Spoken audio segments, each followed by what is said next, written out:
जय हिंद बच्चों। तो आज हम लोग देखने जा रहे हैं बेसिक मैथ्स में lecture 4 which is about coordinate geometry. तो देखो, सबसे पहले तो ये तीन म्यूचुअली परपेंडिकुलर एक्सिस हैं। एक को हमने नाम दे दिया है X axis, Y axis, Z axis. और तीनों का जो इंटरसेक्शन पॉइंट है वो हो जाएगा ओरिजिन, और ओरिजिन का कोऑर्डिनेट हो जाएगा 0,0,0। अच्छा, ये बताओ, यहाँ पे तो हमने एक्स एक्सिस इसे लिया है, ये वाई है, ये जेड है। बट इस डायग्राम में ये एक्स है, ये वाई है और ये जेड है।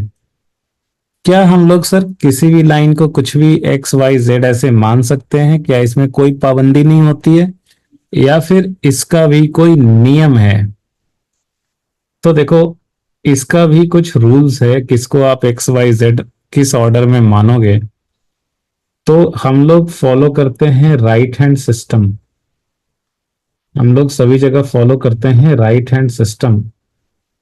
अच्छा सर, ये क्या है? ये तो पहली बार सुन रहे हैं, राइट हैंड सिस्टम ये क्या है?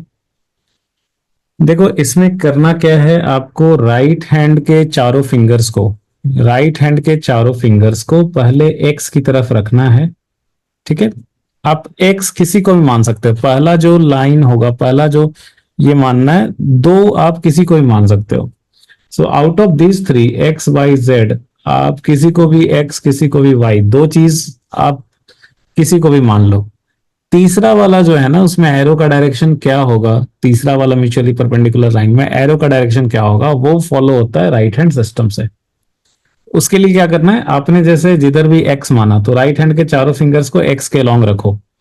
जैसे यहाँ पे जो राइट हैंड के चारों फिंगर्स हैं, उसे अगर आप एक्स के लॉन्ग रखो और उन फिंगर्स को ना वाई की तरफ मोड़ो। इधर मोड़ो वाई की तरफ, वो फिंगर्स को एक्स से वाई की तरफ मोड़ो। आप रख के देखो, राइट हैंड के चारों फिंगर्स को एक्स की तरफ रखो, वाई की तरफ मोड़ो, तो थंब आपका ऊपर जाएगा या नीचे जाएगा? थंब ऊपर जाएगा। तो ये जेड एक्सिस ऊपर की तरफ हो जाएगा, ये हो जाएगा ऊपर की तरफ। ठीक है, अच्छा, ओके। इस वाले डायग्राम में देखो, इसमें हमने इसमें भी हम लोग वही राइट हैंड सिस्टम फॉलो कर रहे हैं। इसमें भी फॉलो कर रहे हैं हम लोग राइट हैंड सिस्टम। तो इसमें हमने एक्स एक्सिस इधर लिया है, वाई एक्सिस इधर ले लिया। दो लाइन को कुछ भी मान सकते हैं, किसी भी डायरेक्शन में मान सकते हैं, दो लाइंस के लिए। तीसरे वाले का एरो का डायरेक्शन जो है वो ये इस सिस्टम से चूज करना होता है। तो राइट हैंड के फिंगर्स को आप एक्स की तरफ रखो और इसे मोड़ो आप वाई की तरफ, वाई की तरफ मोड़ो। तो ये थंब आपका इधर आएगा या अंदर की तरफ जाएगा? इधर आएगा या अंदर की तरफ जाएगा? ये इधर आएगा।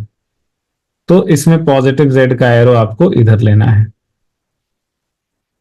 ठीक है सर, समझ में तो आया पर उतने अच्छे से नहीं आया।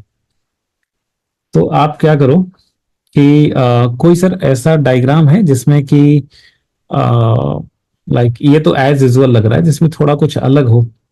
देखो, जैसे आपका ये ले लो आप, तीन mutually perpendicular lines. So these are three mutually perpendicular lines.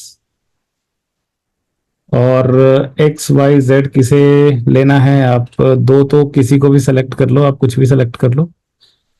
मान लो कि हमने जो है ना, क्या बोलते हैं, एक्स मान लिया, मान लो इसको एक्स मान लो कि, या फिर मान लो एक्स मान लिया इसको, या फिर आप सोचोगे यार इसको नहीं। एक्स मान लो इसको ले लिया और वाई इसको ले लिया। एक्स इसको ले लिया, वाई इसको लिया। ठीक है, अब राइट हैंड के फिंगर्स को ना आप इधर एक्स की तरफ रखो और वाई की तरफ मोड़ो। तो एक्स की तरफ रखो, वाई की तरफ मोड़ो, तो थंब किधर जाएगा? नहीं कर पा रहे हो? चलो ठीक है, इसको थोड़ा सा चेंज करते हैं। आप एक काम करो, लेट अस से एक्स जो है ना, एक्स मान लो इधर ले लिया, वाई इधर ले लिया। अभी राइट हैंड के फिंगर्स को आप एक्स की तरफ रखो और वाई की तरफ मोड़ो, एक्स की तरफ रखो, वाई की तरफ मोड़ो। किधर जा रहा है थंब?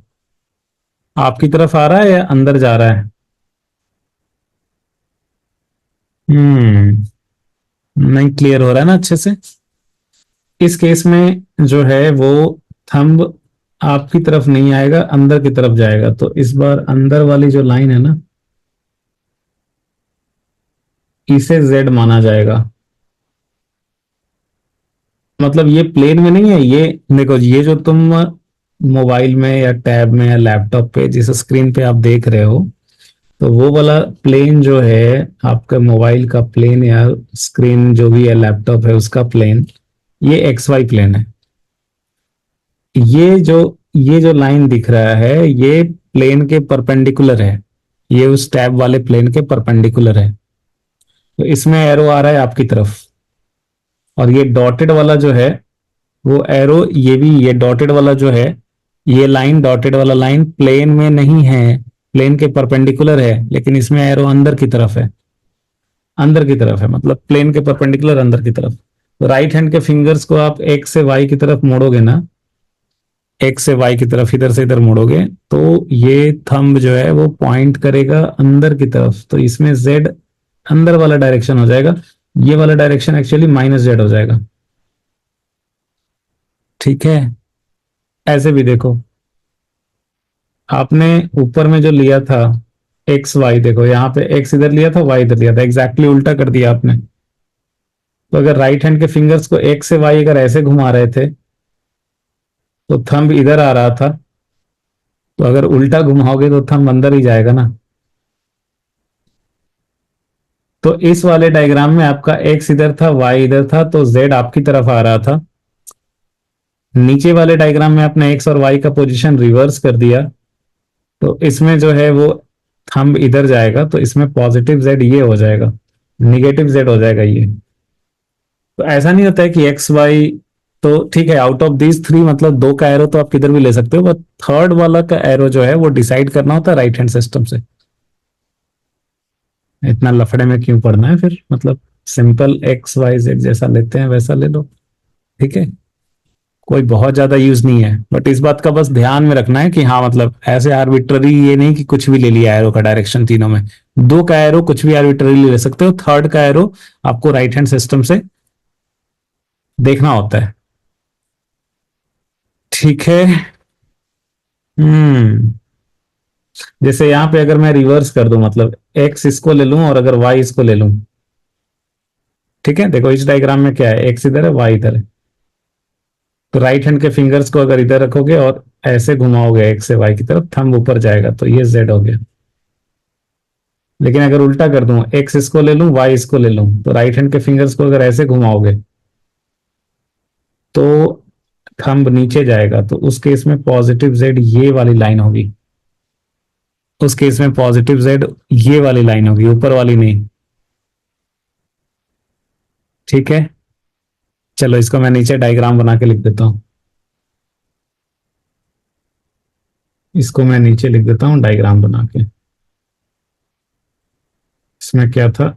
हाँ,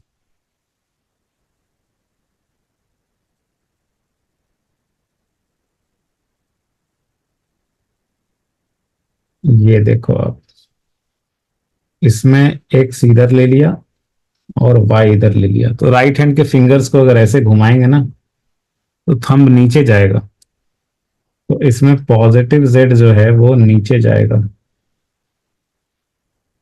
ये ऊपर वाला जो है ना वो निगेटिव जेड हो जाएगा। ठीक है, तो ये है, इन सब में राइट हैंड सिस्टम फॉलो हो रहा है। तो इसका उल्टा भी होता है लेफ्ट हैंड सिस्टम। पर जो भी बुक्स वगैरह सब जगह आप देखोगे, सब जगह राइट हैंड सिस्टम ही लिया जाता है। सब जगह राइट हैंड सिस्टम ही लिया रहता है। तो चलो अब हम लोग आते हैं सिंपल प्लेन पे। तो एक प्लेन का मतलब सिर्फ एक प्लेन में क्या होगा कि एक प्लेन में मान लो एक को एक्स एक्सिस मान लिया उस प्लेन में एक, और उसके परपेंडिकुलर लाइन को वाई एक्सिस मान लिया। तो जेड कोऑर्डिनेट उसमें वेरी नहीं कर रहा है, तो सिर्फ एक्स और वाई का वेरिएशन हो रहा है, जेड का वेरिएशन नहीं हो रहा है। ठीक है, तो उसमें हमें सिर्फ एक्स और वाई कोऑर्डिनेट्स लिखने से पॉइंट्स का पता चल जाएगा।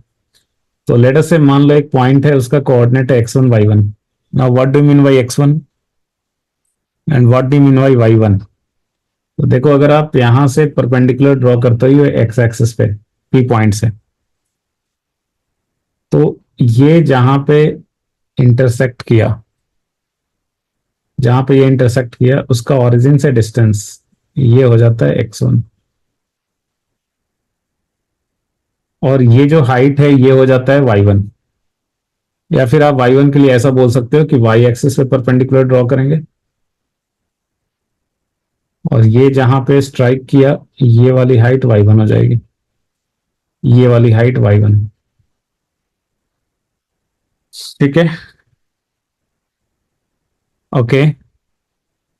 और you can say this is y1, this is x1। तो ये पी पॉइंट का कोऑर्डिनेट हो गया x1 y1। ऑरिजिन से इसकी डिस्टेंस कितनी हो जाएगी? ये पी पॉइंट का ऑरिजिन से डिस्टेंस कितना हो जाएगा? तो ऑरिजिन से इसका डिस्टेंस हो जाएगा ये वाला। अब देखो, ये राइट एंगल ट्रायंगल है, इसमें ये x1 है, ये y1 है, तो ये वाला डिस्टेंस कितना हो जाएगा? √x1² plus y1²। शाबाश, ये डिस्टेंस हो गया √x1² प्लस y1²। ओके, तो ये तो पॉइंट मार्क कर लिया हमने। अब एक होता है distance formula in a plane. तो मान लो प्लेन की बात करते हैं जिसमें सिर्फ दो कोऑर्डिनेट्स वेरी कर रहे हैं, थर्ड कोऑर्डिनेट वेरी नहीं कर रहा है। तो लेट अस से ये एक्स वाई प्लेन है, और इसमें देर आर 2 पॉइंट्स, पी का कोऑर्डिनेट है x1 y1 और q का कोऑर्डिनेट है x2 y2। और आपसे अगर पूछा है कि भाई पी क्यू जो है स्ट्रेट लाइन, उसका लेंथ क्या होगा, तो डिस्टेंस फॉर्मूला ये कहता है कि पी क्यू की लेंथ हो जाएगी √x2 माइनस x1 का whole square plus y2 minus y1 का होल स्क्वायर। ये हो जाएगा। ये होल स्क्वायर है तो आप इसका उल्टा भी लिख सकते हो, उससे कोई फर्क नहीं पड़ेगा। वो क्या हो गया? x1 माइनस x2 का whole square plus y1 minus y2 का होल स्क्वायर। एक ही तो बात है, स्क्वायर हो जा रहा है तो कोई बात नहीं। अच्छा, जैसे एक एग्जाम्पल लिख लो आप। एक एग्जाम्पल लिख लिया। मान लो कि ये x एक्सिस है, ये y एक्सिस है, और यहाँ पे कोई पॉइंट ले लिया, मान लो है a, जिसका कोऑर्डिनेट है -2, 3। और यहाँ पे कोई पॉइंट ले लिया b, जिसका कोऑर्डिनेट है 4, 6। तो आपसे पूछा भाई what is the length of the line A B. A B line की लेंथ क्या होगी? तो क्या हो जाएगा? A B will be equal to √ B का x कोऑर्डिनेट हो गया 4 माइनस ए का x कोऑर्डिनेट -2, तो 4 माइनस -2 का होल स्क्वायर प्लस इधर b का कोऑर्डिनेट 6 माइनस ए का कोऑर्डिनेट 3, 6 माइनस 3 का होल स्क्वायर। ये कितना हो जाएगा? √6 का स्क्वायर प्लस 3 का स्क्वायर। So this is √36 plus 9, so this is √45। Okay, next है डिस्टेंस फॉर्मूला इन स्पेस। अगर मान लो एक्स वाई जेड कोऑर्डिनेट तीनों वेरी कर रहे हैं, ये दिया हुआ है पी पॉइंट के कोऑर्डिनेट्स हैं x1 y1 z1, और क्यू पॉइंट के कोऑर्डिनेट्स हैं x2 y2 z2। P Q का लेंथ क्या होगा?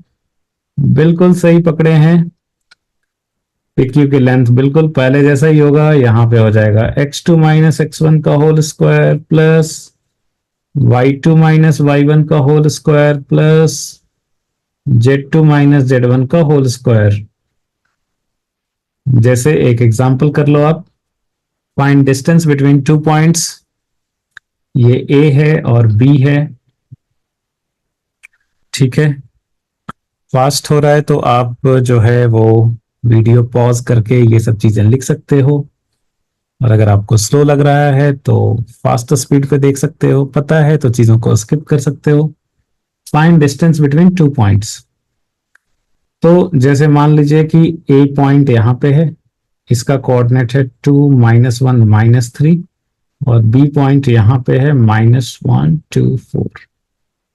ए बी का लेंथ बताना है, क्या होगा? तो क्या हो जाएगा, वही फॉर्मूला लगा दो आप। अच्छा सर, किसमें से किसको घटाएं, -1 में से 2 को घटाएं या फिर 2 में से -1 को घटाएं, क्या फर्क पड़ता है भाई, स्क्वायर ही तो हो रहा है। तो स्क्वायर तो हो जा रहा है, तो क्या फर्क पड़ता है।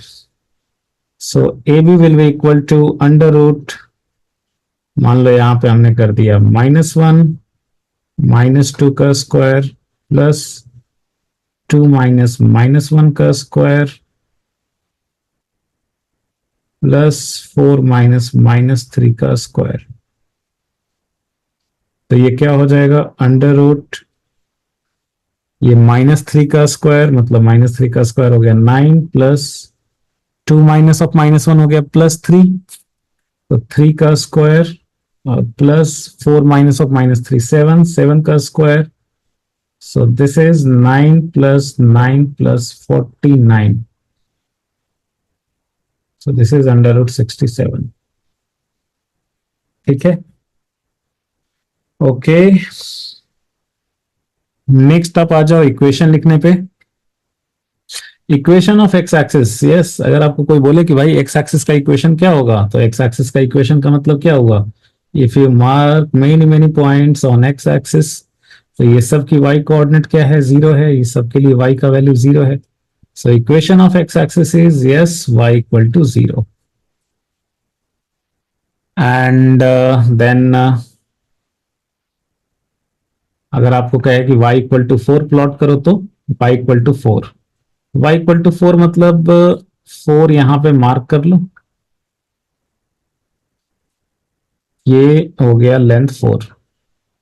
Now collection of those points जिनके लिए y कोऑर्डिनेट 4 ही हो, तो ऐसा लाइन क्या हो जाएगा, ये हो जाएगा। इस लाइन पे जितने भी पॉइंट्स लाई करेंगे सबका y कोऑर्डिनेट कितना है, सबकी हाइट कितनी है, 4 ही है। तो ये इक्वेशन हो जाएगा, ये लाइन का इक्वेशन हो जाएगा y इक्वल टू 4। अगर आपसे पूछे y इक्वल टू -2, तो -2 मतलब इधर ले लो, ऑरिजिन से 2 नीचे, तो ऑरिजिन से 2 नीचे, ठीक है।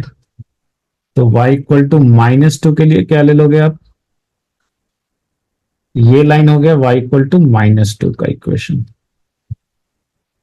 ठीक है, नेक्स्ट आप आ जाओ equation of y axis. y axis तो ये है ना, इसके लिए x का वैल्यू क्या है, 0, इसके इस लाइन पे जितने भी पॉइंट्स हैं सबका x कोऑर्डिनेट क्या है, 0। So equation of y axis is x equal to 0। Equation of y axis is x equal to 0।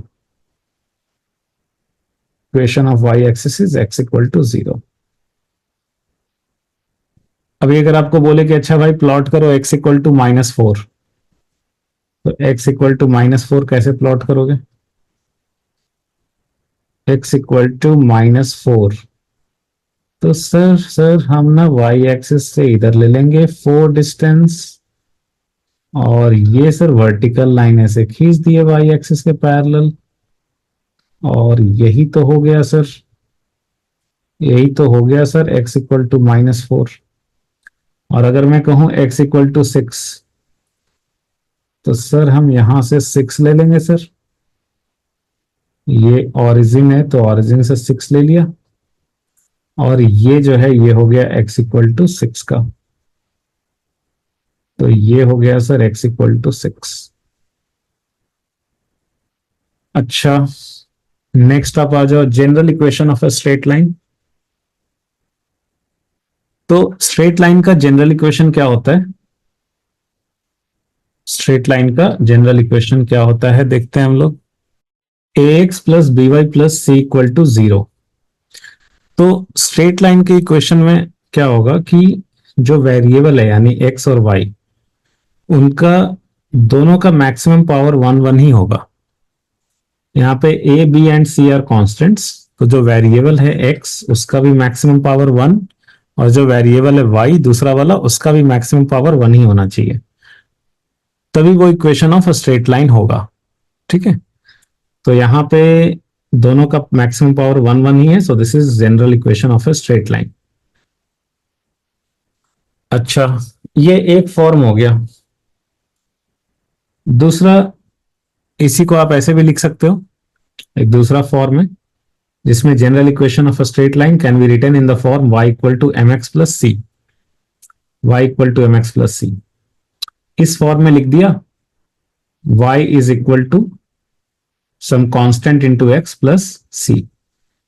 अभी ये जो कांस्टेंट इनटू x है, जो m है, इसे हम लोग बोलते हैं slope of the straight line. तो m जो है इसे क्या बोलते हैं, m को बोलेंगे स्लोप, और c को बोलते हैं इंटरसेप्ट। c जो है ये है intercept on y axis, intercept on y axis. ठीक है, अच्छा, और ये स्लोप कितने के, जैसे ये देखो, ये एक इक्वेशन, जैसे ये एक स्ट्रेट लाइन दिख रहा है, ये स्ट्रेट लाइन है y equal to M X plus C, and let us say ये पॉजिटिव एक्स एक्सिस से थीटा एंगल बना रहा है, थीटा एंगल बना रहा है ऐसे। तो ये जो स्लोप है ना m, ये tan थीटा के इक्वल होता है। तो m इक्वल टू होता है tan theta, slope equal to होता है tan थीटा के। और c किसे बोलते हैं कि ये y एक्सिस पे कहां पे कट कर रहा है, y एक्सिस पे ये कहां पे कट कर रहा है, तो ये वाली जो वैल्यू है, जैसे यहां पे ये y एक्सिस को इतने हाइट पे कट कर रहा है, तो इसको हम लोग बोलते हैं intercept on y axis, and we denoted by c। ठीक है, तो c ये वाली चीज है। अच्छा, जैसे देखो, फॉर एन एग्जाम्पल, मान लो कि आपको इक्वेशन दे दिया y इक्वल टू एक्स। देखो, समझो बढ़िया से, हाँ, मान लो आपको इक्वेशन दे दिया y equal to X, y equal to X, इसका मतलब क्या होगा कि at x equal to zero, देखो एकदम बेसिक से देखते हैं, मान लो x इक्वल टू जीरो लिया तो y का वैल्यू जीरो होगा, x इक्वल टू वन लेंगे तो y भी वन होगा, x इक्वल टू टू लेंगे तो y भी टू लेंगे, y इक्वल टू एक्स है दिया होगा, x इक्वल टू थ्री होगा तो y का वैल्यू भी थ्री होगा। अगर आप ये पॉइंट्स मार्क करो तो ये जीरो जीरो ये पॉइंट हुआ, फिर ये वन वन ये पॉइंट हुआ, फिर टू टू ये पॉइंट हुआ, फिर थ्री थ्री ये पॉइंट हुआ, फिर ऐसे ही चलता जाएगा, four four five five. Similarly अगर हम इस साइड में देखें तो at x equal to minus one, Y का वैल्यू भी हो जाएगा माइनस वन, एक्स का वैल्यू अगर ले माइनस टू तो वाई का वैल्यू भी माइनस टू, एक्स का वैल्यू ले माइनस थ्री तो वाई का वैल्यू भी माइनस थ्री। तो ये पॉइंट्स को अगर हम मार्क करेंगे तो ये माइनस वन यहां पे आ गया, माइनस टू यहां पे आ गया, माइनस थ्री यहां पे आ गया, माइनस फोर यहां पे आ गया, और ये सबको ज्वाइन कर दो आप, ये सबको ज्वाइन कर दिया। ठीक है, तो ये इक्वेशन ऐसा, ये लाइन ऐसा बन गया। तो ये हो गया आपका क्या, y इक्वल टू एक्स का स्ट्रेट लाइन। अब देखो, अगर मैं इसको कंपेयर करूं y equal to M X plus C से, तो ये है y इक्वल टू एक्स, तो m के जगह पे वन लिख दूंगा इंटू एक्स प्लस सी के जगह जीरो लिख दूंगा। तो y इक्वल टू एक्स को ऐसे ही लिख सकते हैं ना हम लोग, y equal to one into X plus C. तो यहां से कंपेयर करके हमें क्या मिल रहा है, कंपेयर करके हमें मिल रहा है m equal to one and c equal to zero. तो c इक्वल टू जीरो मतलब intercept on y axis zero, तो इंटरसेप्ट जीरो मतलब ये ओरिजिन से ही तो पास कर रहा है, तो y एक्सिस को कहां पे इंटरसेप्ट कर रहा है, ये y इक्वल टू जीरो पे। तो इंटरसेप्ट जो है वो जीरो हो गया, ये तो दिख रहा है हमें। और स्लोप जो है इससे कंपेयर करोगे तो स्लोप की वैल्यू है 1। अभी हमने अभी बताया कि m को हम लोग बोलते हैं tan थीटा, तो tan थीटा इक्वल टू 1, मतलब यहां से थीटा हो गया 45 डिग्री। तो ये जो एंगल बना रहा है ना, ये आपका हुआ 45 डिग्री, ये एंगल है 45 degree. y equal to X का ये हो गया। अगर आपको बोले कि plot y equal to X plus 4, y equal to X plus 4, तो इसको अगर आप कंपेयर करोगे, comparing with y equal to M X plus C, तो वी गेट क्या मिलेगा हमें, m equal to 1 and c equal to 4। m का वैल्यू 1 मतलब tan थीटा 1, tan थीटा 1 मतलब थीटा 45 डिग्री। तो इसको जब आप प्लॉट करोगे तो ये जो है अगेन थीटा 45 डिग्री ही है, थीटा 45 डिग्री ही है।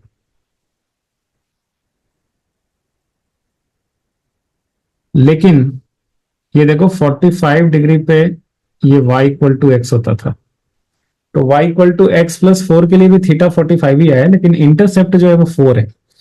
y equal to X origin से पास कर रहा था, पर ये ऑरिजिन से पास नहीं करेगा, ये यहां से 4 हाइट पे पास करेगा। लेकिन जो स्लोप है ना वो सेम है, थीटा 45 ही है, तो ये वाला पैरेलल होगा इसके, तो ये पैरेलल होगा देखो, ये आपका होगा पैरेलल। पैरेलल होगा कैसा होगा, ये ऐसा होगा देखो, पैरेलल होगा y equal to X plus 4, angle तो यही होनी चाहिए 45 डिग्री, लेकिन ये जो इंटरसेप्ट है ना ये 4 आ रहा है, तो ये बेसिकली यहां से पास कर रहा है 0,4 से। ठीक है, ओके। अभी अगर मैं बोलूं कि प्लॉट करो y equal to X minus 4,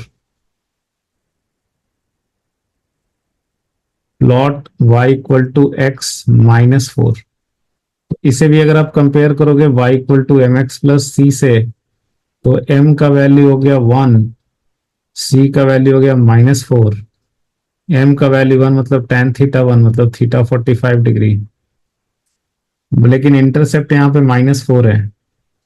तो अभी जो हम लोगों ने ग्राफ्स प्लॉट किया था उसमें आपका क्या था, एक तो ये था y इक्वल टू एक्स का, ये था y इक्वल टू एक्स का। y equal to X plus 4 के लिए क्या किया था हम लोगों ने, y equal to X plus 4 के लिए हमने देखा था कि ये पैरेलल ही होता है, स्लोप सेम ही है, पैरेलल ही होता है, बस इंटरसेप्ट जो है वो 4 ऊपर था। लेकिन y equal to M X, X -4 रहेगा, अगर c का इंटरसेप्ट का वैल्यू -4 रहेगा तो क्या होगा, इंटरसेप्ट नीचे हो जाएगा, ये पैरेलल हो जाएगा ऐसे देखो। ये था आपका y इक्वल टू एक्स का, ये यहाँ पे x प्लस 4 के लिए इंटरसेप्ट 4 ऊपर हो गया था, और ये x -4 के लिए जो इंटरसेप्ट है ये 4 नीचे हो जाएगा। ठीक है, और ये तीनों जो है वो पैरेलल होने चाहिए बिकॉज तीनों का स्लोप सेम है, तो तीनों के लिए थीटा सेम है, tan थीटा सेम है, थीटा सेम है, तो तीनों पैरेलल है। आ गई बात समझ में, तो आ गई बात समझ में, तो एक काम करो, ये देखो ये सब क्वेश्चंस हैं, आप ये प्लॉट करो, वीडियो पॉज करो, सबको प्लॉट करो। अगर आपको लगता है कि आसान है फिर भी करो, आसान है तो जल्दी जल्दी कर लोगे, और तभी तो चेक होगा कि भाई सारा चीज सही किए हो कि नहीं। तो यही तो होता है एग्जाम के लिए, ये तो जरूरी है, एक्यूरेसी और स्पीड। एक्यूरेट भी होना चाहिए, और अगर लगता है आसान है तो जल्दी कर लो। तो वीडियो पॉज करो और करो। और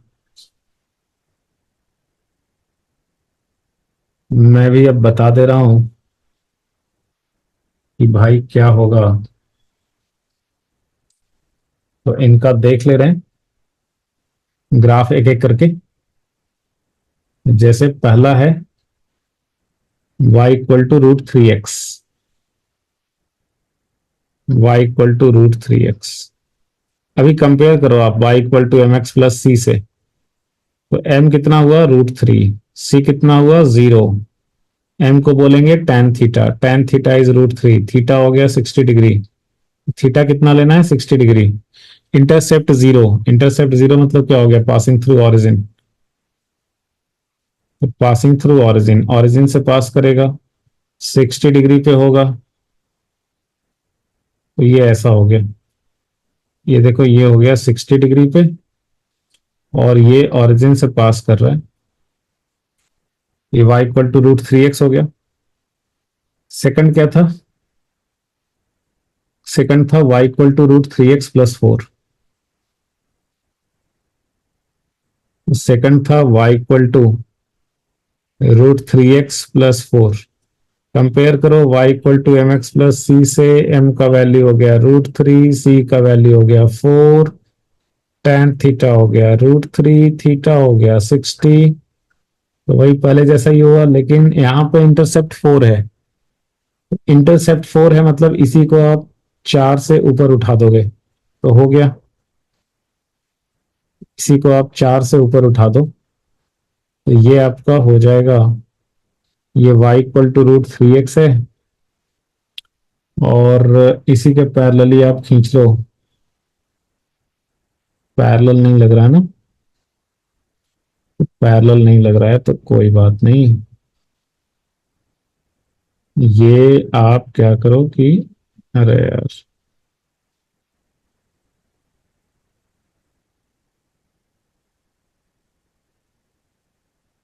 ये देख लो आप, ये ऐसे हो गया देखो। ये y = √3x था और ये हो गया y = √3x + 4। ठीक है, 60 डिग्री पे हुआ। इंटरसेप्ट जो है वो 4 ऊपर उठ गया बस, ये 4 ऊपर उठ गया। ठीक है, अगर -4 बोलेगा तो क्या करोगे, -4 बोलेगा तो, -4 बोलेगा तो इंटरसेप्ट -4 कर दोगे। इंटरसेप्ट जो है वो नीचे आ जाएगा 4 से। तो नेक्स्ट वाला जो था वो इसी में बना देता हूं मैं, √3x - 4, इसमें इंटरसेप्ट 4 नीचे आ गया। ये हो गया 4 नीचे, मतलब ये पॉइंट हो गया 0, -4। तो ये भी हो गया। नेक्स्ट क्या था देखो, नेक्स्ट था y = 1/√3x + 10। कंपेयर करो y = mx + c से। m का वैल्यू हुआ 1/√3, c का वैल्यू हुआ 10। m tan थीटा है तो थीटा हुआ 30 डिग्री, c का वैल्यू हुआ 10। ये आप बना लो।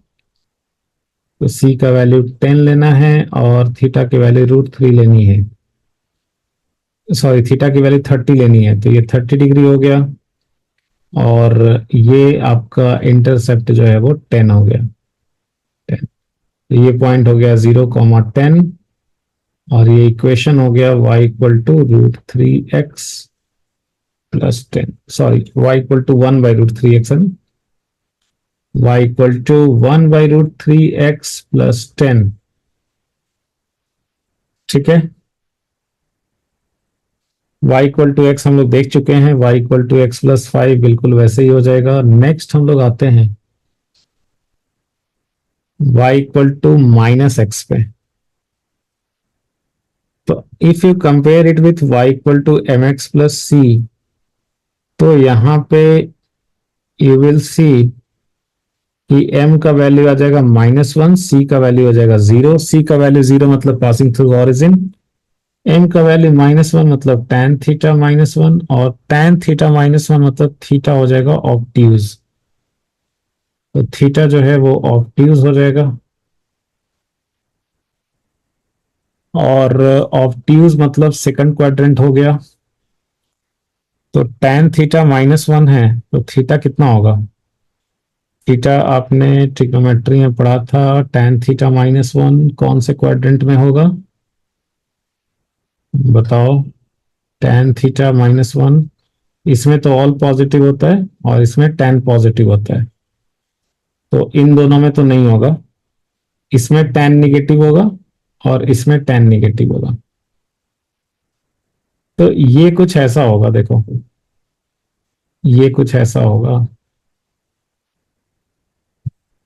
ऐसा होगा कुछ। ये थीटा जो है यहां से आप देखोगे तो ऑब्ट्यूज हो गया। ऑब्ट्यूज भी बोल सकते हो या फिर थीटा जो है वो निगेटिव भी बोल सकते हो। तो निगेटिव के लिए हम लोग यहाँ से क्लॉकवाइज लेते हैं, तो ये देखो ये निगेटिव भी हो गया। ठीक है, एक ही बात है। अभी tan थीटा जब -1 है, तो हम लोग क्या करेंगे? देखो एक फॉर्मूला पढ़ा था हम लोगों ने ट्रिग्नोमेट्री वाले में, अगर आपने नहीं पढ़ा है, नहीं याद है, नहीं देखा है, तो ट्रिग्नोमेट्री वाला लेक्चर देख लो आप, कि tan pi minus theta derive किया था हम लोगों ने, ये था -tan थीटा। ये यूज में आने वाला है, ठीक है। तो ऐसा नहीं कि हम लोग ऐसे ही किए थे। तो अगर आप इससे कंपेयर करो -tan थीटा से -1 को, तो इसका मतलब यहाँ पे tan थीटा कितना हुआ? 1, मतलब ये वाली चीज 1 हुआ, ठीक है। तो ये 1 हुआ मतलब थीटा 45 डिग्री हुआ। तो इसको आप लिखोगे tan ऑफ पाई -45,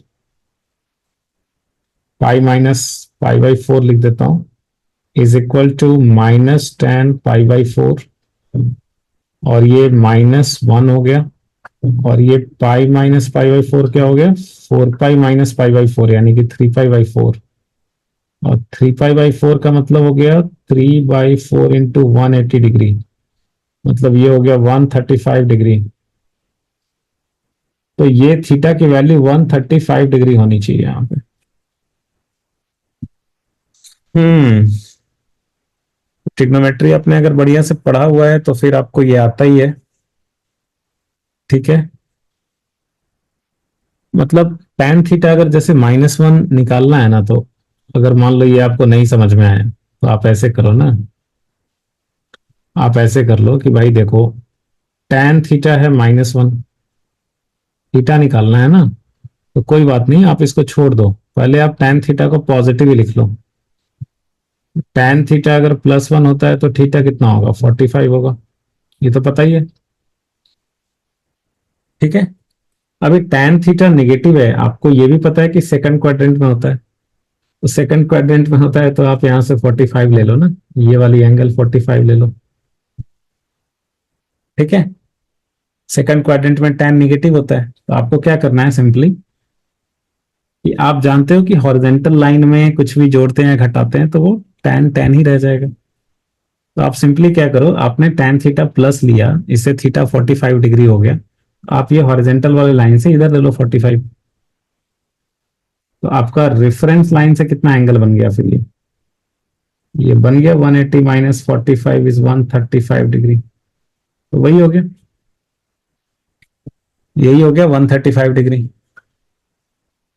सो यहाँ पे क्या है कि tan थीटा इज -1, तो थीटा हमारा 135 डिग्री आया, तो ये स्ट्रेट लाइन के लिए थीटा 135 डिग्री ऐसा हो गया। और c के वैल्यू 0 है, तो पासिंग थ्रू ऑरिजिन है, इंटरसेप्ट 0 है, तो y इक्वल टू -x का जो ग्राफ होगा वो ऐसा होगा, y इक्वल टू -x। अभी नेक्स्ट अगर आपको बोले कि y equal to -x -4 plot करो, तो बोले कि plot y equal to -x -4, तो अभी अभी तो आपने प्लॉट किया ना y equal to -x, y equal to -x तो अभी अभी प्लॉट किया, ये तो था, ये था y इक्वल टू -x, ठीक है। कितने एंगल पे था? 135 डिग्री, ये था आपका 135 डिग्री।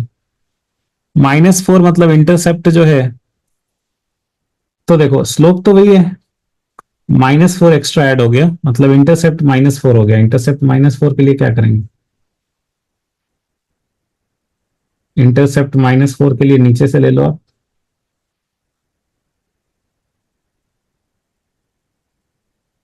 तो ये इंटरसेप्ट -4 के लिए ये हो गया y = -x - 4। ये इंटरसेप्ट जो है ये 4 हो गया नीचे से, मतलब 0, -4 हो गया यहाँ पे इंटरसेप्ट। ठीक है, ये y हो गया, x हो गया, y = -x - 4 हो गया। अगर आपको मान ले y बोले y = -x + 4, तो +4 रहेगा, तो इंटरसेप्ट ऊपर उठा दोगे, इंटरसेप्ट ऊपर उठा दोगे। तो ये हो जाएगा आपका y = -x + 4। ये 0, 4 से पास करेगा। ठीक है, और ये सब में स्लोप कितना है? -1।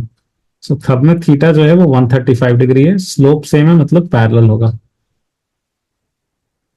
तो ये सब में जो एंगल है वो 135 डिग्री है। ठीक है, नेक्स्ट आप आ जाओ। और क्या था प्लॉट करने के लिए? और था y = -√3x। तो मान लो y = -√3x है। कंपेयर करो आप y = mx + c से। तो m का वैल्यू कितना हुआ? -√3। c का वैल्यू कितना हुआ? 0। m है tan थीटा -√3। अच्छा सर, ये निगेटिव में ही अटक जा रहे हैं सर, ये क्लियर नहीं हो रहा है कि ये कैसे करें। यहाँ पे tan थीटा निगेटिव वाले में अटक जा रहे हैं, तो कीजिए सर इसका कुछ। देखो सिंपल सी बात है, आप tan थीटा जो है सिर्फ प्लस लिख लो, tan थीटा +√3 लिख लो, तो थीटा कितना हो गया? 60 डिग्री। अभी tan थीटा जब निगेटिव बोल रहा है ना, तो आप क्या करो कि यही 60 डिग्री आप ले लो इधर से। ये 60 डिग्री आप, बहुत आसान है, tan थीटा निगेटिव बोल रहा है ना, तो ये 60 डिग्री आप ले लो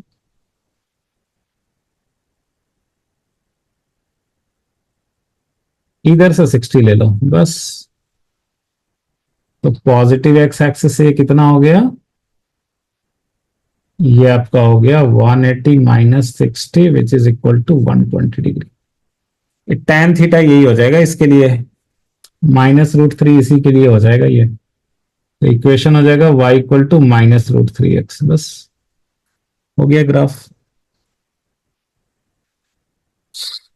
अच्छा, अभी जैसे अगर आपको बोले y = -√3x + 10, तो अगर बोला y = -√3x + 10, तो क्या करना है आपको? तो क्या करना है, ये देखो, ये y एक्सिस हो गया, ये x एक्सिस हो गया। -√3 के लिए आपने देख लिया था, -√3 के लिए ये आया है,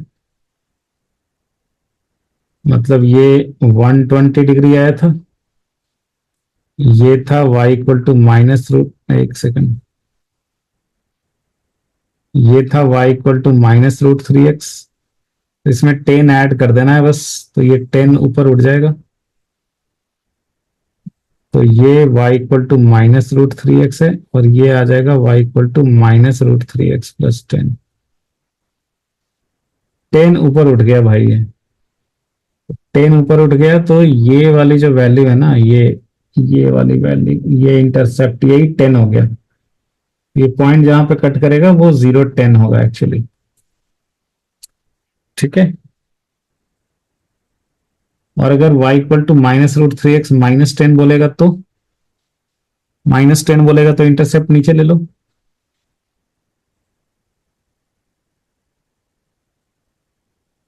-10 बोलेगा तो ये इंटरसेप्ट नीचे हो गया, यहाँ पे हो गया 0, -10 पे। पैरेलल ही होगा, स्लोप तो सेम ही है, तो पैरेलल ही होगा, है ना?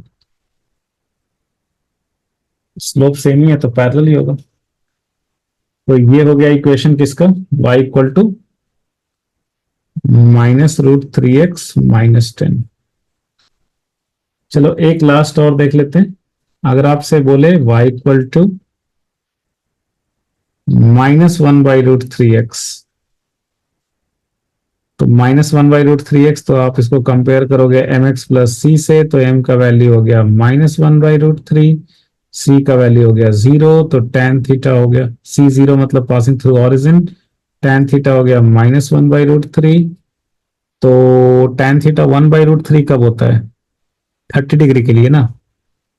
तो आप ये लिखो, we know theta is tan theta equal to 1/√3 होता है, तो थीटा होता है 30 डिग्री। तो इस केस में क्या करना है आपको कि 30 पे ही लेना है, लेकिन tan थीटा निगेटिव है, तो ये सेकंड और फोर्थ क्वाड्रेंट में लेना है ऐसे। ये आपका -1/√3 ऐसे होगा। ये 30 डिग्री निगेटिव है ना, तो आप इधर से 30 ले लो। तो एक्चुअल जो एंगल है आपका पॉजिटिव एक्स एक्सिस के साथ, वो 180 माइनस 30 बन जाएगा, 150 बन जाएगा। तो ये हो गया -1/√3x। ठीक है, यही हो गया -1/√3x। और अगर आपसे कुछ बोले कि भाई, एक सेकंड, वेट वेट, अगर आपसे बोले कि -1/√3x +10 कर दो, +10 या +4 कर दो, तो ये ऐसे हो गया। बोले y इक्वल टू -1/√3x -4 कर दो, तो -4 में नीचे आ जाएगा। तो ये इक्वेशन हो गया अगर y इक्वल टू -1/√3x का, तो ये हो गया y इक्वल टू -1/√3x +4 हो गया मान लो, और ये -1/√3x -4 हो गया। इसके लिए इंटरसेप्ट -4 हो गया, इसके लिए इंटरसेप्ट +4 हो गया। तो y equal to mx plus C तो आपको अच्छे से क्लियर हो गया होगा। अच्छा, ठीक है। बाकी कोऑर्डिनेट ज्योमेट्री में आप पहला चैप्टर स्ट्रेट लाइन ही पढ़ते हो, तो आपका तो कुछ समय के बाद अच्छे से ही क्लियर हो जाएगा।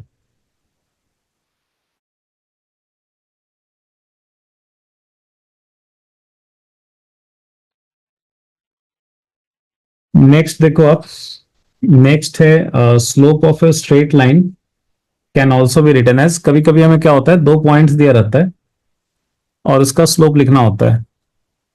तो जैसे मान लो ये एक पॉइंट दे दिया ए, it's coordinate is x1 y1, दूसरा पॉइंट दे दिया B, it's coordinate is x2 y2। तो इसका जो स्लोप होगा वो y2 minus y1 by x2 minus x1 होता है। आप बोलोगे सर पहले किसको लेंगे, लाइक ये यहाँ पे जो ले रहे हो आप y2, तो y2 किसको लेना है, मतलब पता कैसे चलेगा किसको पहले किसको बाद में लेना है? तो देखो कोई फर्क नहीं पड़ता है। आप अगर y1 minus y2 by x1 minus x2 लिख दो, तो भी ऊपर में भी माइनस कॉमन आ गया, नीचे में माइनस माइनस माइनस कट के सेम ही हो जाएगा। तो आप कुछ भी लिख सकते हो। ठीक है, मतलब पहला आप किसी को भी ले सकते हो। जैसे देखो, ये दिया हुआ है, यहाँ पे दो पॉइंट्स दिए हुए हैं ए और बी, और आपसे बोले कि भाई इसका स्लोप बताओ, हमें ए बी का स्लोप बताओ। तो आप x1 y1 किसी को भी ले लो, x2 y2 किसी को भी ले लो। जैसे मान लो मैंने x1 y1 इसको ले लिया, x1 y1, और इधर ले लिया x2 y2।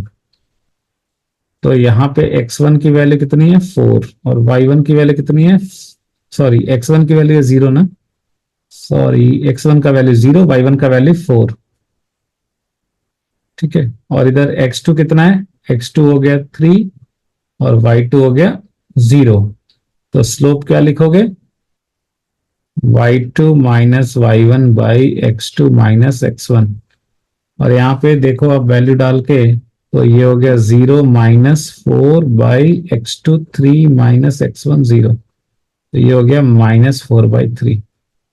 तो यहाँ पे स्लोप जो है देखिए, ये निगेटिव आया है, और ये हमें तो निगेटिव आया, मतलब theta should be greater than 90, theta obtuse होना चाहिए। और ये हमें दिख भी रहा है कि थीटा जो है वो ग्रेटर देन 90 ही है, ऑब्ट्यूज ही है। ठीक है, ओके। तो ये स्लोप हो गया। तो स्ट्रेट लाइन में इतना काफी है, मतलब फिजिक्स में और बहुत ज्यादा यूज तो ऐसे रहता नहीं है।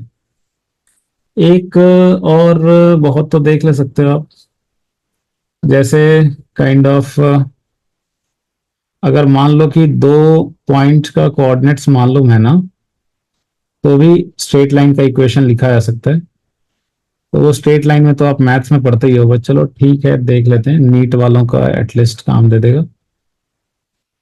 तो लाइक मान लो अगर ये है ऐसे, और इस पे आपने कोई भी पॉइंट ले लिया, मान लो ये है ए, इसका कोऑर्डिनेट है x1 y1, और ये है बी, इसका कोऑर्डिनेट है x2 y2।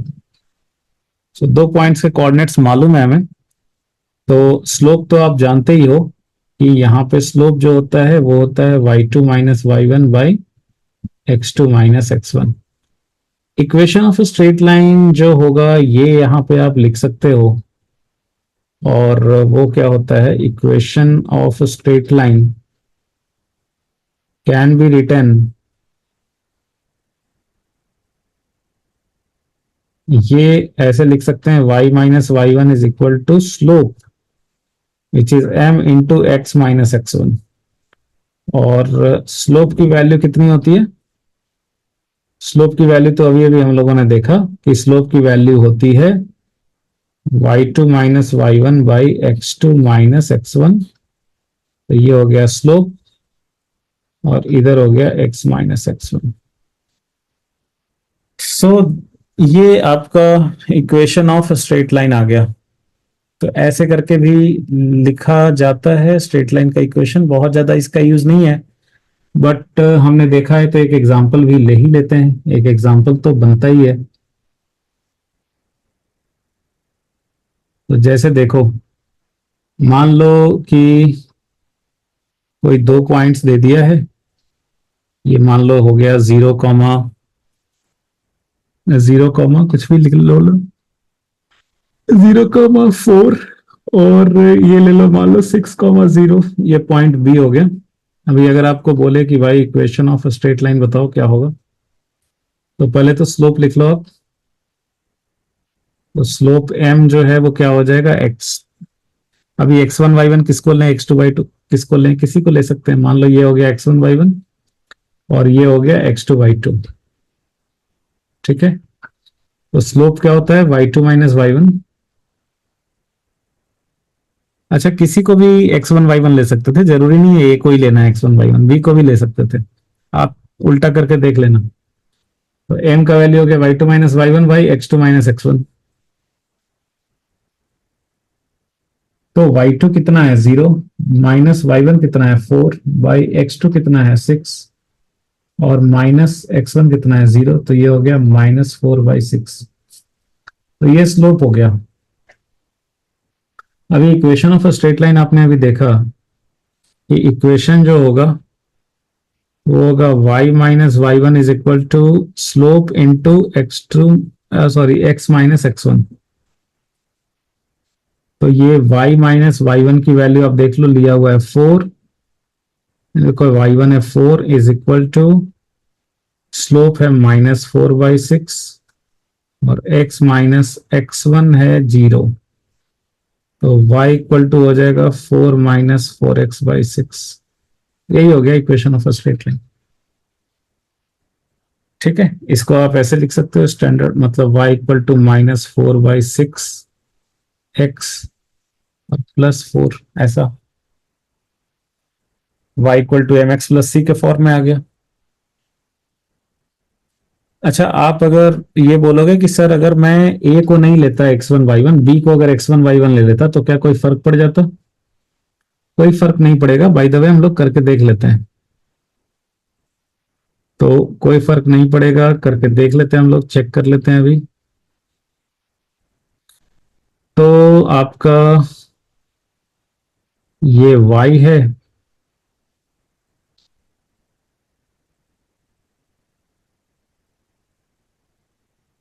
और हम्म तो ये है, a का वैल्यू है यहाँ पे 0,4, और बी का कोऑर्डिनेट है 6,0। तो हम लोग एक काम करते हैं, इस बार v को ही मान लेते हैं x1 y1 और a को लिख लेते हैं x2 y2। तो स्लोप कितना आएगा? स्लोप होता है y2 minus Y one by x2 minus x1। तो यहाँ पे वैल्यूज देख लो, लिख लो। y2 है 4 माइनस y1 है 6 बाई x2 है कितना? x2 है 0 माइनस x1 है 0। ये अरे भाई b का कोऑर्डिनेट 0 6 नहीं होगा यार, 6 0 होगा। b का कोऑर्डिनेट 6 0 होगा भैया, एक्स एक्सिस पे लाई कर रहा है ना। तो ये, हाँ तो देख लो यहाँ पे, इसको आप x1 y1 कह लो। तो स्लोप की जो वैल्यू है ये होती है y2 minus Y one by x2 minus x1। तो y2 की वैल्यू कितनी है 4 माइनस y1 कितनी है 0 बाई x2 कितनी है 0 माइनस x1 कितनी है 6। तो ये हो जाएगा 4/-6, मतलब -4/6 ही हुआ। अच्छा, इक्वेशन जो लिखते हैं हम लोग, तो वो लिखते हैं y minus Y one is equal to M into X minus x1। तो y माइनस वाई वन की वैल्यू है 0 इज इक्वल टू एम है -4/6, x माइनस x1 है 6। तो ये कितना आ गया? -4/6x। और ये आपका हो जाएगा प्लस कितना 4, 6 कट जाएगा, +4 हो जाएगा। तो देखो सेम ही आ गया ना, यहाँ पे भी यही आया था -4/6x +4, यहाँ पे भी वही आ गया। तो कोई फर्क नहीं पड़ता है कि आप x1 y1 किसे लेते हो और x2 y2 किसे लेते हो, equation of a straight line वही आएगा। तो इतना काफी है स्ट्रेट लाइन के लिए। नेक्स्ट आप आ जाओ इक्वेशन ऑफ पैराबोला पे। तो पैराबोला जो है वो बहुत इंपॉर्टेंट है, मतलब काफी यूज में आता है अपना फिजिक्स में। तो इक्वेशन ऑफ पैराबोला किसे बोलते हैं? अभी इसमें जो इक्वेशन रहेगा ना, कुछ इस टाइप का रहेगा। जैसे कि पैराबोला का कुछ एग्जांपल्स लिख देता हूँ। जैसे Y square is equal to some constant into X. मान लो वो कांस्टेंट कुछ भी हो सकता है, some constant B into X. या फिर X square is equal to some constant, कुछ भी नाम दे दो constant, late us say a into Y, where a is some constant. जैसे मान लो कि 5x स्क्वायर, या फिर मान लो y इक्वल टू ऐसा है दिया हुआ, y equal to 5x square minus 4x plus 3। ये भी पैराबोला का इक्वेशन है। तो इन सब में हो क्या रहा है? So these are some examples of parabola. इन सब में हो क्या रहा है? दो वेरिएबल्स हैं x और y। तो maximum power of one variable ये होना चाहिए 2, और maximum power of another variable ये होना चाहिए 1। एक वेरिएबल की पावर 2 होनी चाहिए मैक्सिमम। अच्छा, मैक्सिमम पावर क्यों बोला है? जैसे देखो यहाँ पे x है तो उसका पावर 2 भी है, यहाँ पे 1 भी है, तो चलेगा, कोई दिक्कत नहीं है। जिसकी जो मैक्सिमम पावर है वो तो 2 है ही, और जो दूसरे वेरिएबल है उसकी मैक्सिमम पावर 1 होनी चाहिए। जैसे यहाँ पे इस वेरिएबल का मैक्सिमम पावर 1 है, इसका 2 है। यहाँ पे इस वेरिएबल y का मैक्सिमम पावर 2 है, x का 1 है। दोनों 1 1 नहीं चाहिए, एक का मैक्सिमम पावर 2 और दूसरे वाले का मैक्सिमम पावर 1। दोनों का अगर मैक्सिमम पावर 1 1 हो जाएगा तो वो तो स्ट्रेट लाइन हो जाएगा। ठीक है, तो ये सब एग्जाम्पल हो गया पैराबोला का। अभी जैसे देखो एग्जाम्पल एक प्लॉट करो, plot y equal to X square. आपको बोला भाई y equal to X square plot करो, तो आप बिना कुछ जाने ऐसे भी प्लॉट कर सकते हो कि भाई अगर मैं प्लॉट करना शुरू करूं तो मैं क्या सोचूंगा कि at x equal to 0, later से पॉइंट्स मार्क करते चलते हैं, तो y इक्वल टू हो गया 0, तो ये पॉइंट यहाँ पे लाई करेगा। x इक्वल टू 0 पे y की वैल्यू 0। अगर मैं बोलूं x का वैल्यू है 1, तो y का वैल्यू 1 का स्क्वायर 1 ही हो गया। तो ये पॉइंट कहीं यहां पे आएगा। अगर मैं बोलूं x का वैल्यू 2, तो y हो जाएगा 4। तो 2,4 ये पॉइंट कहीं यहां पे आएगा। अगर मैं बोलूं x की वैल्यू 3, तो y का वैल्यू 9। तो ये पॉइंट जो है ये कहीं यहां पे आएगा। तो ये ग्राफ जो है ना, ये ऐसा इस टाइप का बन रहा है, इस टाइप का ऐसा कुछ बन रहा है। और अगर मैं x की वैल्यू -1 ले लूं, तो y का वैल्यू -1 का स्क्वायर वही आएगा, 1 ही आएगा। तो मतलब -1,1 इधर हो गया। x का वैल्यू अगर मैं -2 ले लूं, तो y की वैल्यू 4 हो गई। तो ये -2,4 कुछ यहाँ पे आएगा ऐसे। x का वैल्यू अगर -3 ले लें, तो y का वैल्यू 9 हो जाएगा। ये कहीं कुछ ऐसा आएगा, ऐसा। तो x निगेटिव रहने से भी तो स्क्वायर होके वही ऐड हो जाता है, यानी कि x पॉजिटिव साइड में जैसा रहेगा ग्राफ, x निगेटिव साइड में भी वैसा ही ग्राफ रहेगा। इसको हम लोग बोलते हैं कि ये जो ग्राफ है ये y एक्सिस के अबाउट सिमेट्रिकल है, ऐसा बोलते हैं।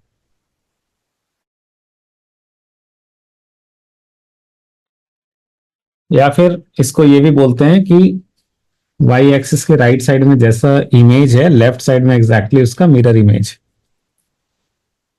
तो y equal to X square का ग्राफ, थोड़ा इसको और सुंदर से बना लेते हैं। ये कुछ ऐसा हो जाएगा, y equal to X square का graph, y equal to X square का ग्राफ कुछ ऐसा हो जाएगा, कुछ ऐसा हो जाएगा, ऐसा हो जाएगा। ये y equal to X square का ग्राफ नेचर कुछ ऐसा होगा।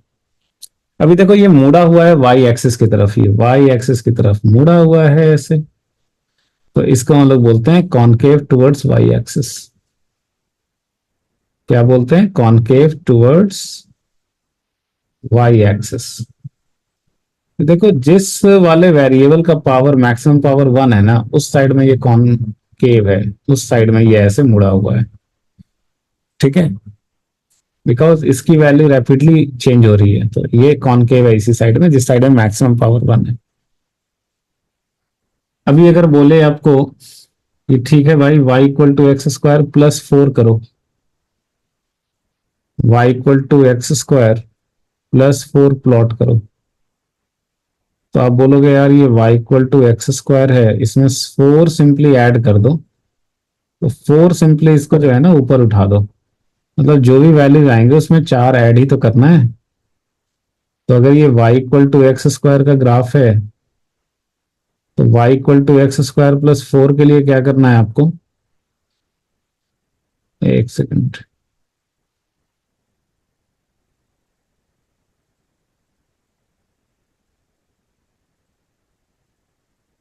y equal to X square plus 4 के लिए आपको क्या करना है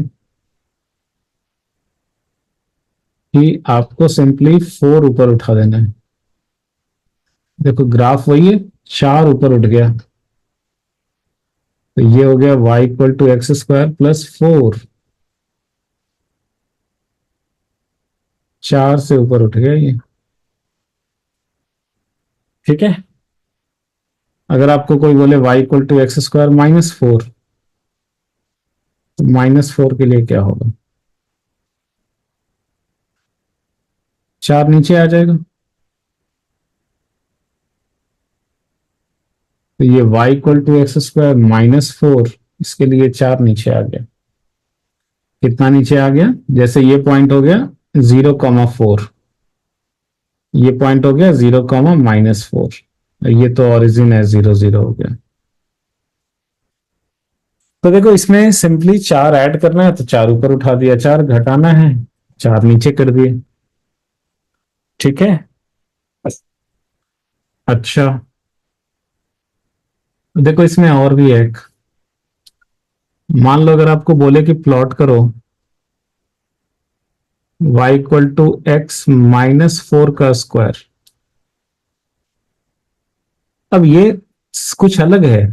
अभी जो आपने देखा वो y equal to X square plus 4 था, उसमें 4 एक्स स्क्वायर के अंदर नहीं था, अलग से आपने 4 जोड़ा था। इसमें ये x के अंदर ही है 4। तो इसका मतलब पता है क्या हुआ? इसका मतलब ये हुआ कि अगर मैं x का वैल्यू 4 रखूंगा ना, तब जाके y 0 होगा।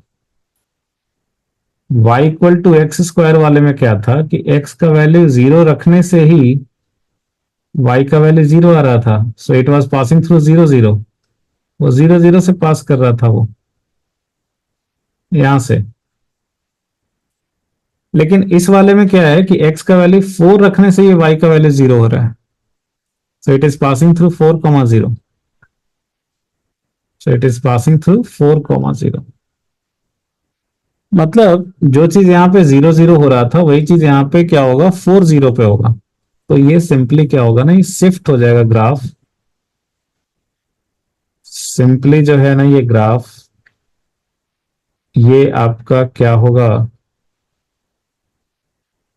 ये जो ग्राफ 0 0 से पास कर रहा था, ये सिंपली शिफ्ट होकर के 4,0 से पास करेगा, ऐसा। तो ये 4,0 से पास हो गया, पहले ये 0 0 से पास कर रहा था, ठीक है। तो ये ग्राफ है y equal to X square का, और ये ग्राफ हो गया y equal to X minus 4 का स्क्वायर का। हम्म। अच्छा, तो अगर ऐसा रहे कि अगर x प्लस 4 हो जाए तो y इक्वल टू है x प्लस 4 का स्क्वायर। तो इस केस में क्या होगा, x की वैल्यू -4 लेंगे ना तो y का वैल्यू 0 आ जाएगा। मतलब इस बार क्या होगा, ये -4,0, ये वाला जो पॉइंट है ना वो -4,0 पे होगा। तो मैं इधर बना देता हूं,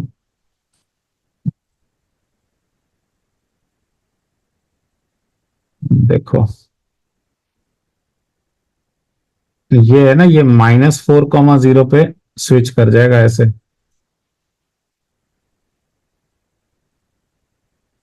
ये -4,0 पे कौन सा वाला graph, y equal to X plus 4 का स्क्वायर वाला। इससे हमें क्या समझ में आया, इससे हमें यह समझ में आया कि अगर y equal to X minus X naught का स्क्वायर है, ठीक है, तो ये कहां से पास करेगा, इसका ये जो ये वाला जो पॉइंट है वो कहां पे होगा, x0,0 पे होगा।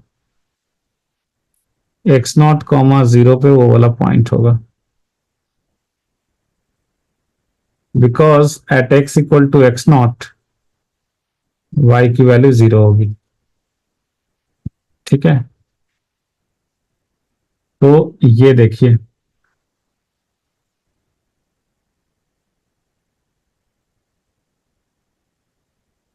ये आपका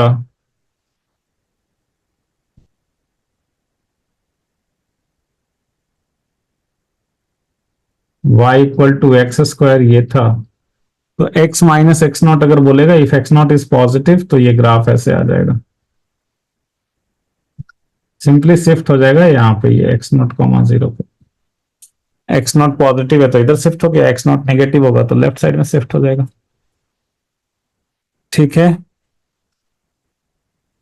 इनफैक्ट ये किसी भी फंक्शन के लिए होता है, सिर्फ एक्स स्क्वायर के लिए नहीं। अगर कोई भी फंक्शन है, अब आपने फंक्शन तो अभी सुना नहीं है कि फंक्शन क्या होता है, तो कोई भी फंक्शन है उसमें अगर x को रिप्लेस कर दें x माइनस एक्स नॉट से, तो इसमें क्या होता है कि graph shifts towards right by X naught. और अगर मैं F of X plus X naught कर दूं, मतलब एक्स को रिप्लेस कर दूं एक्स प्लस एक्स नोट से, तो graph shifts towards left by x note. ठीक है, तो देखो अभी जो आपने पढ़ा, ये दो अलग अलग चीजें पढ़ी आपने। मतलब पहले देखा y equal to X square, बाद में आपने देखा कि एक्स स्क्वायर में 4 ऐड कर देंगे या फिर 4 घटा देंगे। तो उसमें क्या होता था, सिंपली हम 4 ऊपर उठा दे रहे थे या फिर नीचे खिसका दे रहे थे। ऐसे हो रहा था, या तो ऊपर उठा दिया या नीचे खिसका दिया। लेकिन इसके बाद आपने देखा कि नहीं, ये स्क्वायर के अंदर ही चीजों को डाल दें। अगर जैसे y equal to X square है, यहां पे कर दिया y equal to X minus 4 का स्क्वायर, स्क्वायर के अंदर ही डाल दिया चीजों को, एक्स प्लस 4 का स्क्वायर। तो इसमें क्या होगा कि इसमें आपने देखा कि ग्राफ जो है वो शिफ्ट हो जाता है। ग्राफ जो है वो क्या हो रहा है, शिफ्ट हो जा रहा है। y equal to X square,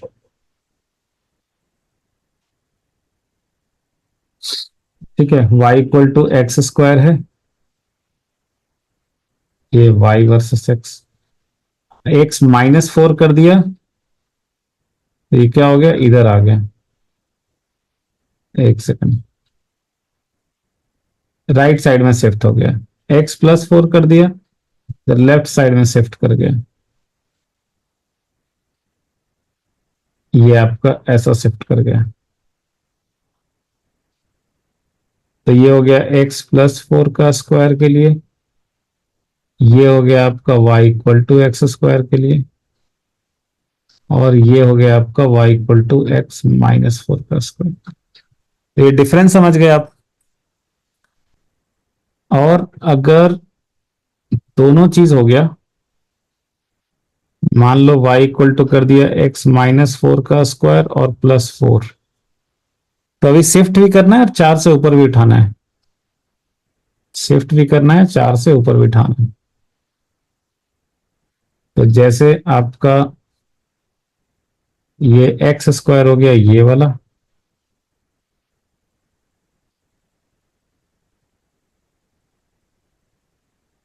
x minus 4 बोलेगा तो ये 4 राइट साइड में शिफ्ट करा दिया।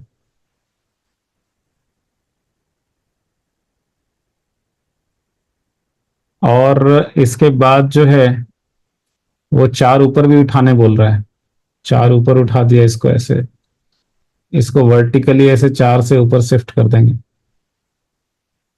ठीक है, अभी वो बनाएंगे तो कैसा हौच पौच हो जाएगा। तो ऐसे ही, मतलब एग्जैक्टली स्केल एग्जैक्ट फिट सही स्केल पे नहीं है, एक रफ आइडिया मैं बता रहा हूँ कि सिंपली यहां से 4 ऊपर उठा दो। तो सिंपली जो है वो 4 ऊपर उठा दो।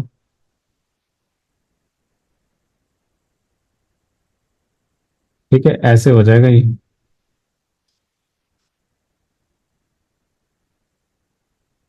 ये ग्रीन वाली हो जाएगी ये। ठीक है, अच्छा, तो ये देख लिया आपने।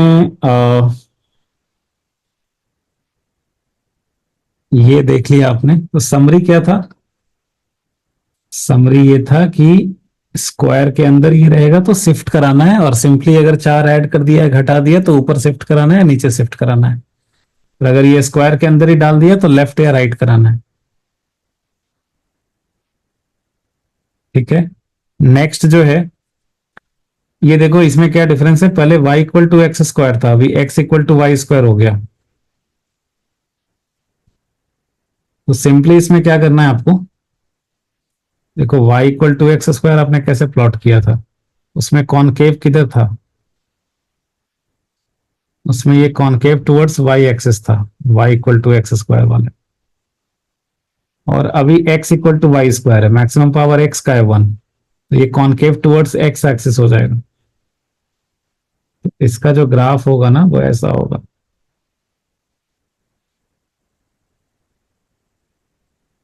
इसका जो ग्राफ होगा ना वो ऐसा होगा।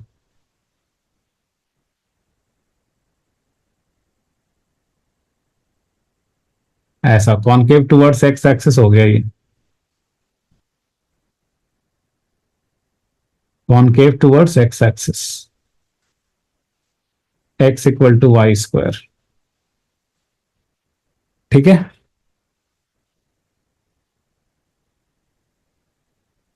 ठीक है। अच्छा, नेक्स्ट जो है वो होता है एक रेक्टेंगुलर हाइपरबोला। रेक्टेंगुलर हाइपरबोला का इक्वेशन कुछ इस टाइप का होता है, जैसे मान लो X Y is equal to 4, तो इसे क्या हो गया, Y is equal to 4/x। अभी अगर ऐसा हो गया तो x का वैल्यू अगर आप 0 डालोगे तो y कितना हो जाएगा, इन्फिनिटी हो जाएगा। तो इसका जो ग्राफ होता है ना, ये इस टाइप का होता है। मतलब अगर आप x का वैल्यू 0 डालोगे ना तो y जो है वो इन्फिनिटी हो जाएगा। और 0 मतलब तो क्या होगा, x का वैल्यू 0 मतलब तो थोड़ा 0 से ज्यादा थोड़ा 0 से कम दोनों साइड हो सकता है। तो अगर x पॉजिटिव लोगे, 0 से थोड़ा सा ज्यादा लोगे, तो y will almost equal to infinity. But x positive होगा तो y भी पॉजिटिव आएगा। लेकिन अगर आप x का वैल्यू y थोड़ा सा 0 से छोटा ले लो, x को निगेटिव कर लो, तो y भी निगेटिव आ जाएगा। मतलब x का वैल्यू पॉजिटिव रहेगा तो ये y की वैल्यू प्लस इन्फिनिटी, और x की वैल्यू अगर निगेटिव हो जाएगी तो y की वैल्यू भी निगेटिव हो जाएगी। तो इसलिए इसका जो ग्राफ होता है कुछ इस टाइप का होता है।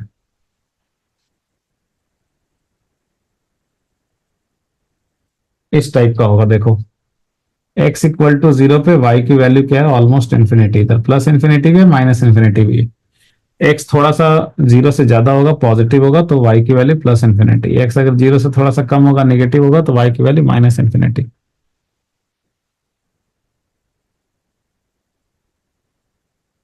और अब अपना सर्कल और इलिप्स रह गया है बस। तो देखते हैं सर्कल। सर्कल वाला में जो है ना, इक्वेशन कुछ इस टाइप का रहेगा, like X square plus Y square is equal to R square. तो इसमें जो है ना, दो जो दो वेरिएबल्स हैं, तो दोनों का मैक्सिमम पावर 2 है।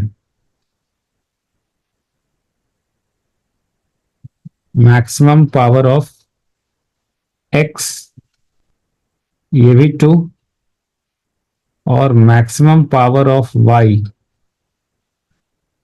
ये भी 2। अभी एक का मैक्सिमम पावर 2 होता था और एक का मैक्सिमम पावर 1 होता था, तो वो पैराबोला बन जाता था। लेकिन अगर दोनों का मैक्सिमम पावर 2 ही हो तो तीन बातें होंगी, या तो वो सर्कल होगा, या फिर वो इलिप्स होगा, या फिर वो हाइपरबोला होगा। तीनों में कुछ भी हो सकता है। ठीक है। अच्छा, सर्कल अगर होगा, देखो इलिप्स का पहले देख लो। इलिप्स का इक्वेशन ऐसा होता है, X square by A square और plus Y square by B square is equal to 1। Circle का क्या होता है कि इसमें यही दोनों जो कोफिशियंट्स हैं वो सेम हो जाता है। मतलब उसमें ऐसा रहेगा, X square by A square, तो वाई का भी ए ही स्क्वायर इज इक्वल टू 1। तो यहां से you can write it as X square plus Y square is equal to A square. या फिर एक वो मान लो आपने आर नाम दे दिया, X square plus Y square equal to R square. तो X square plus Y square equal to R square, इस सर्कल का इक्वेशन हो गया। मतलब इसमें सर्कल वाले में क्या होगा ना, कि एक्स स्क्वायर का कोफिशियंट और वाई स्क्वायर का कोफिशियंट दोनों सेम होगा। ठीक है। इलिप्स वाले में और हाइपरबोला में वही डिफरेंट होता है। ठीक है। तो आपका यहां पे लिख लो आप कि in circle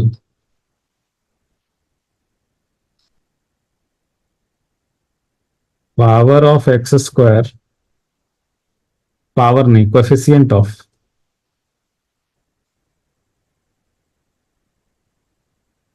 and coefficient of Y square is same. ठीक है। और इलिप्स और हाइपरबोला में सेम नहीं होता है। तो सर्कल का इक्वेशन अब जैसे मान लो दिया हुआ है, लाइक मान लो दिया हुआ है X square plus Y square equal to R square. तो यहाँ पे क्या है ना, सर्कल का जो सेंटर होगा वो 0,0 पे होगा। जैसे ये आपका वाई एक्सिस है, ये एक्स एक्सिस है, तो यहाँ पे सर्कल का जो सेंटर होगा वो 0,0 पे होगा।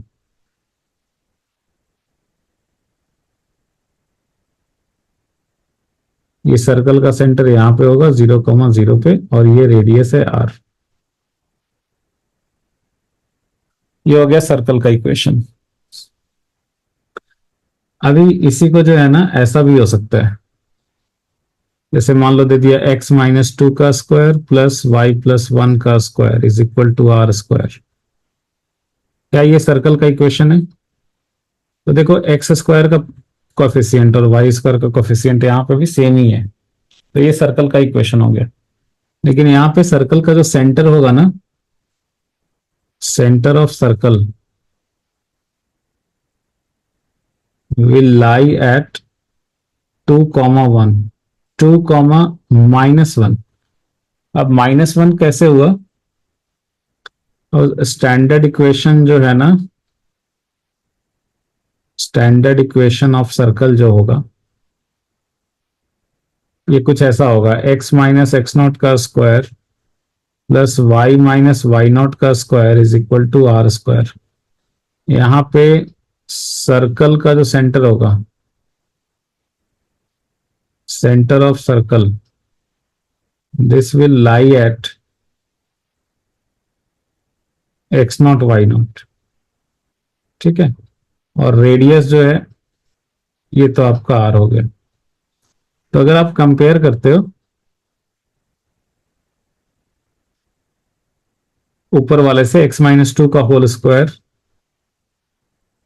प्लस y+1 का square is equal to R square, तो इसको आप ऐसे लिख सकते हो x-2 का स्क्वायर प्लस y-1 का square plus R square, sorry equal to R square. तो इसको अगर आप कंपेयर करो अभी x-x0, एकदम नॉन स्टॉप हो रहा है ना, तो तो यहां पे जो है वो कंपेयर करके क्या हो जाएगा, कंपेयरिंग x0 की वैल्यू आ रही है 2 और y0 की वैल्यू आ रही है -1। तो यहाँ पे सर्कल का जो सेंटर होगा that will lie eight 2, -1। Centre of circle will lie eight 2, -1। और जो रेडियस है, रेडियस तो यहाँ पे आर ही लिखा है, वैसे जो आर का वैल्यू होगा वो रेडियस हो जाएगी। तो सर्कल का सेंटर कहाँ पे लाई करेगा? 2, -1 पे।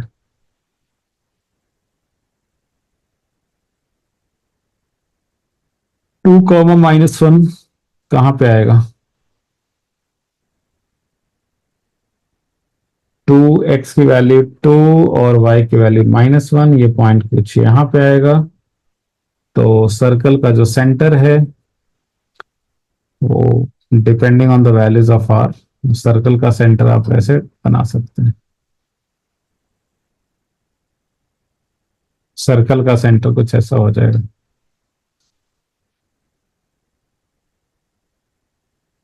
कुछ रेडियस ऐसा हो गया, आर के वैल्यूज पे डिपेंड करेगा सर्कल कितना बड़ा कितना छोटा हुआ।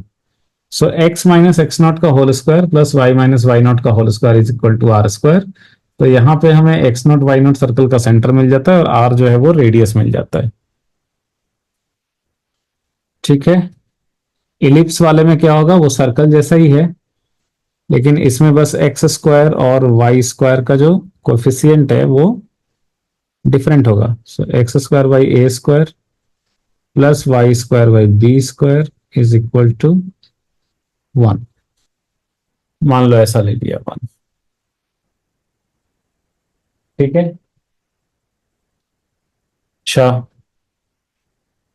तो यहां पे आपका जो है कोफिशियंट ऑफ एक्स स्क्वायर, यहाँ पे भी देखो मैक्सिमम पावर ऑफ एक्स 2 ही है और मैक्सिमम पावर ऑफ वाई 2 ही है, लेकिन कोएफिशिएंट जो है एक्स स्क्वायर का और वाई स्क्वायर का वो डिफरेंट है। coefficient of x square and coefficient of y square is different. Maximum power हो गया x का कितना 2,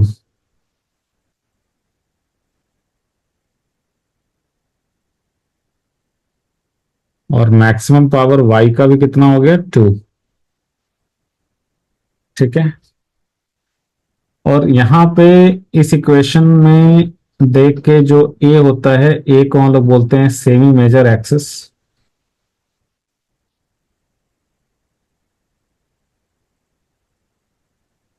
और b को हम लोग बोलते हैं सेमी माइनर एक्सिस।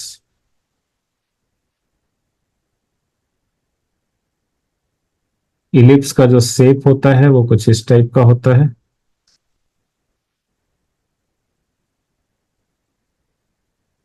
ये आपका कुछ इस टाइप का हो जाएगा।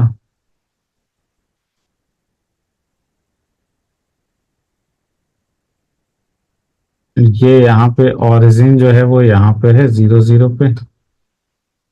इलिप्स का सेंटर भी ये स्टैंडर्ड फॉर्म में वहीं पे रहता है, 0 0 पे ही रहता है। और इसको हम लोग बोलते हैं सेमी मेजर एक्सिस, स्मॉल ए से डिनोट करते हैं, और इसको डिनोट करते हैं स्मॉल बी से, ये बोला जाता है सेमी माइनर एक्सिस। तो ए वाला हो गया सेमी मेजर और बी वाला हो गया सेमी माइनर।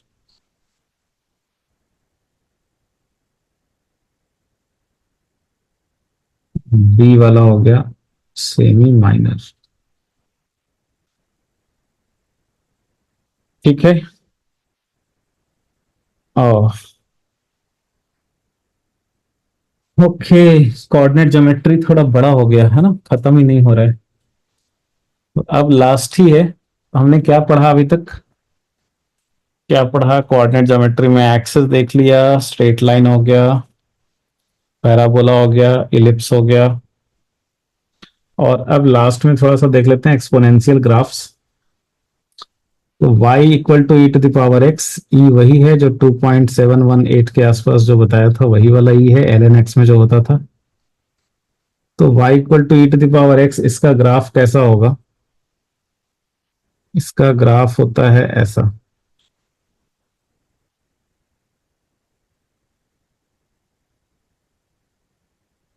इसको एक्सपोनेंशियली राइजिंग भी बोलते हैं, बहुत रैपिडली उठता है ये।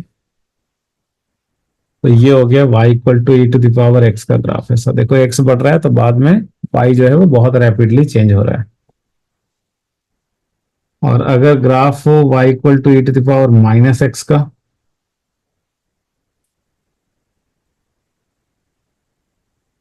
तो इसका जो ग्राफ होता है ये कुछ ऐसा होता है। At x equal to 0 y की वैल्यू 1 होगी। ये ग्राफ है y equal to E to the power minus x का। इसमें कैसा होता है कि जैसे जैसे x टेंड्स टू इंफिनिटी होगा, मतलब x की वैल्यू इनफाइनाइट के क्लोजर होगा, तो ई टू दावर माइनस एक्स, ये हो जाएगा ई टू दावर माइनस इंफिनिटी, मतलब 1/e टू दावर इंफिनिटी, मतलब ये ऑलमोस्ट 0 हो गया। तो जैसे जैसे आपका x टेंड्स टू इंफिनिटी होगा, तो ये जो ग्राफ है वो धीरे धीरे 0 को टेंड करेगा। ये दो इंपॉर्टेंट ग्राफ है, काफी यूज में आते हैं फिजिक्स में। तो एक्सपोनेंशियल ग्राफ भी हो गया हमारा, और इसके साथ ही हमारा जो है ये कोऑर्डिनेट वाला पार्ट हो गया कंप्लीट, फोर्थ लेक्चर। एंड मेरे दोस्त, फिफ्थ लेक्चर से आपका है calculus, the big boss is coming. तो कैलकुलस को बढ़िया से कर लो, बिकॉज कैलकुलस ही तो वो पोर्शन है जहां पे कि स्टूडेंट्स को दिक्कत होता है, और इसीलिए फिजिक्स समझ में आने में प्रॉब्लम होती है। कैलकुलस को आप बढ़िया से कर लेंगे, जो कि आपका फिफ्थ लेक्चर ऑनवर्ड्स होगा।